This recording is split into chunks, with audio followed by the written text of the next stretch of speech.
Hi, Janet here from Tips. Let's take a look at the Shout It Out activity in Smart Learning Suite. It probably has a little more potential than you might have thought about at first. So let's get going.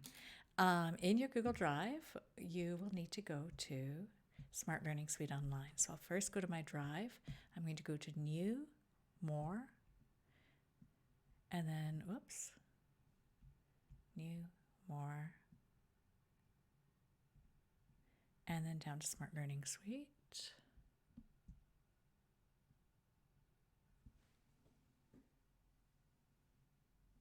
And it takes a little while for it to open, but the little spinning wheel lets you know that it's in progress.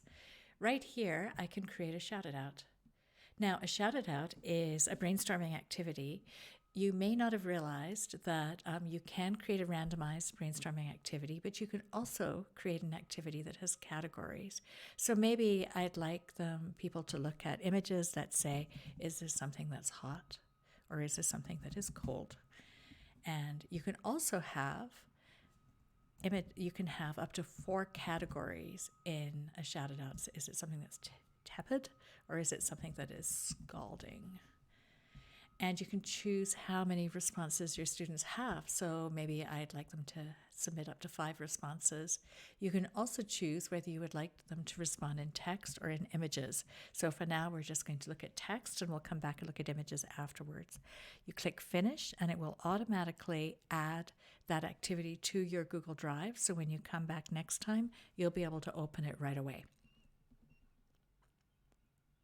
So it's sitting in my Drive and it's also sitting in this edit interface within Smart Learning Suite Online. So I've got the blue bar along the top.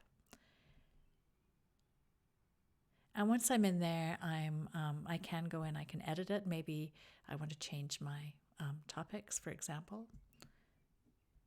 I'm good with the way it is. And I can add a title to the top of the page. So I'm going to call it Sample Shout It Out. And finish editing.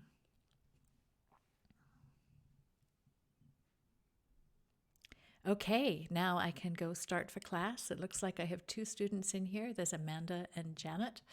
So we'll say start for class and we'll see what they come up with. Here are my 4 topics: hot, cold, tepid, and scalding. We'll see if they know what that means. So I'm just going to change my screen here. Here is my student response. Right now I'm in as Amanda.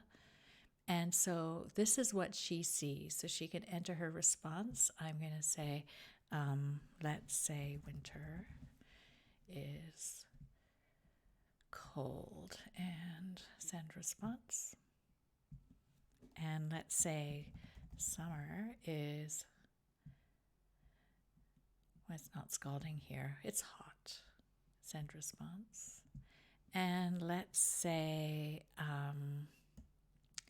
ice.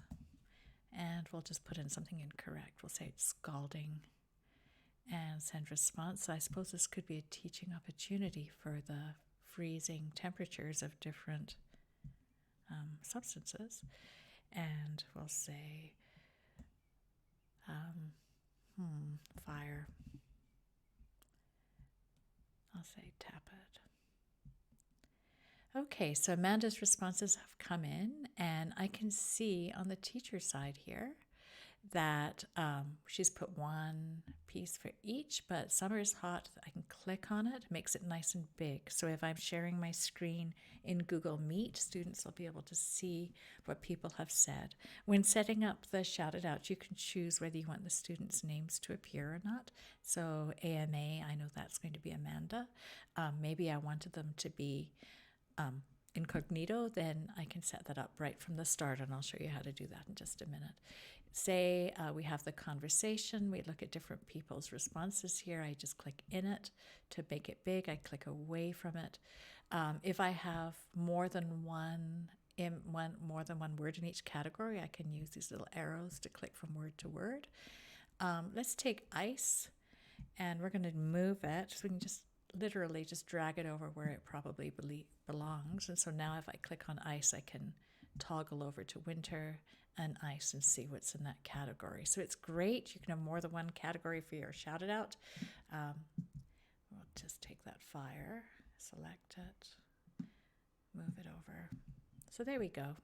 That is a shout it out with the students' names showing and in text. So now what I'm going to do is go to my settings and I can say, you know what? Oh, I forgot to stop their names from displaying. So now the names aren't displayed. And I don't think I can change this one right in here, but I can change whether the names are displaying. So you see now it's just a little flower. I don't know who's actually said that. Okay, so let's go into our edit lesson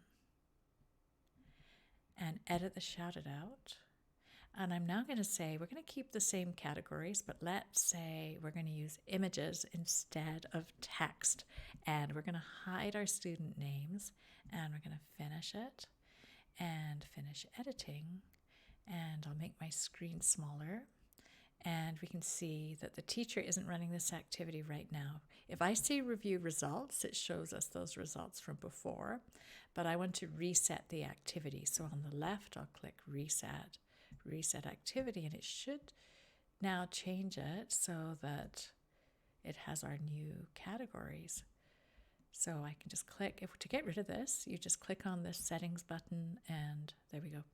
So as a student, I'm on a computer, so I have access to any images that have been saved on my computer. So let's say I'm a high school student and I'm working, I've got a phone.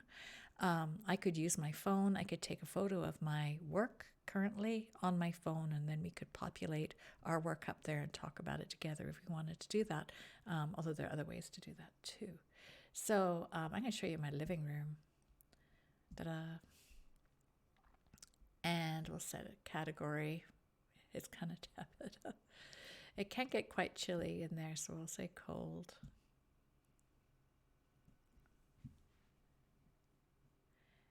Okay, and now I'm going to go on my phone. Let's see here. And I'm going to just log into hellosmart.com quickly.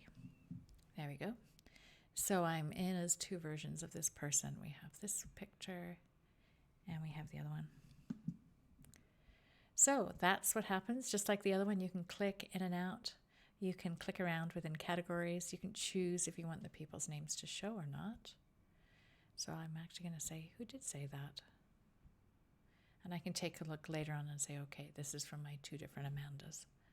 Click on the picture. That's it.